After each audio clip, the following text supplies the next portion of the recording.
ронандаи 26 солаи такси дар шаҳри пешавари покистон Али Муртазо дар ҷустуҷӯи муштарӣ аст ва тамоми ин вақт дар телефони мобилии ӯ оҳангҳои афғонӣ садо медиҳанд.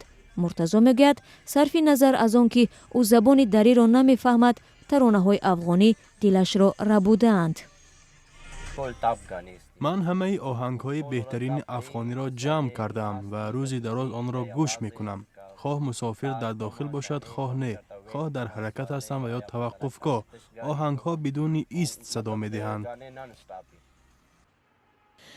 бар пояи омори идораи умури паноҳандагони Созмони Милали Муттаҳид, дар давоми 40 соли ҷанги Афғонистон, наздики 1,5 миллион афғон дар Покистон ба ҳайси паноҳанда номнавис шуданд. бар илова, тахминан 1 миллион афғони дигар дар Покистон бидуни сабти ном иқомат доранд. дар ин давра, садҳо овозхону ҳунарманди афғон ҳам ба Покистон кӯчида, бо оҳангҳои дилнишинашон соҳиби шӯҳрат шуданд. ҳоло чорабиниҳои зиёде ва ҳатто тӯйҳои арӯсӣ дар Пешавар ва гирду атрофаш зери садои оҳангҳову таронаҳои афғонӣ мегузаранд. ҳукуматҳое ки баъди ишғоли шӯравӣ дар Афғонистон сари қудрат омада буданд, ҳунармандону овозхонҳоро азият медоданд.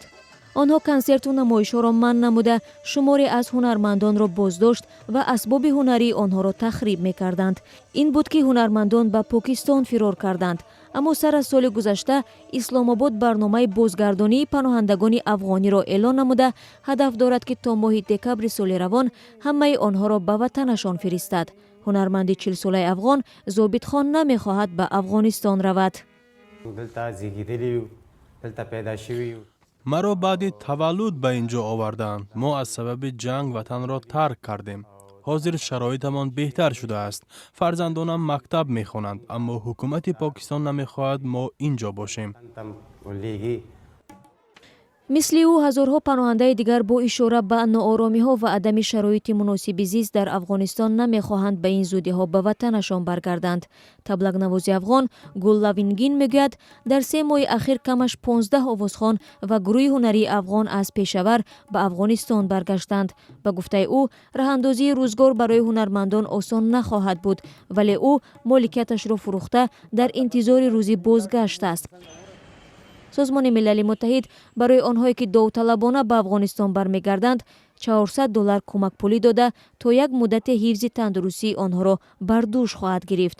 сарояндаи афғон Ҳамид Шайдоӣ 1 соли пеш ба Афғонистон баргаштааст, вале ӯро зиёд ба Пешавар даъват мекунанд, то дар тӯю сур ҳунарнамоӣ кунад. Шайдоӣ асноди таҳия кардаву бидуни мушкилӣ миёни ду кишвар раво мекунад. дар як тӯи арӯсӣ дар Пешавар ӯ гуфт, афғонҳо Покистонро дӯст медоранд ва умед доранд ки ба онҳо имкони рафту омади бидуни маҳдудият фароҳам оварда мешавад. тибқи омори Созмони Милали Муттаҳид, дар моҳи август бо кӯмаки муассисаҳои байналмилалӣ ба ваҷҳи умум аз Покистон беш аз 60,000 паноҳандаи афғон ба ватан баргаштанд ва эҳтимол то охири соли равон шумораи онҳо то 220,000 нафар бирасад.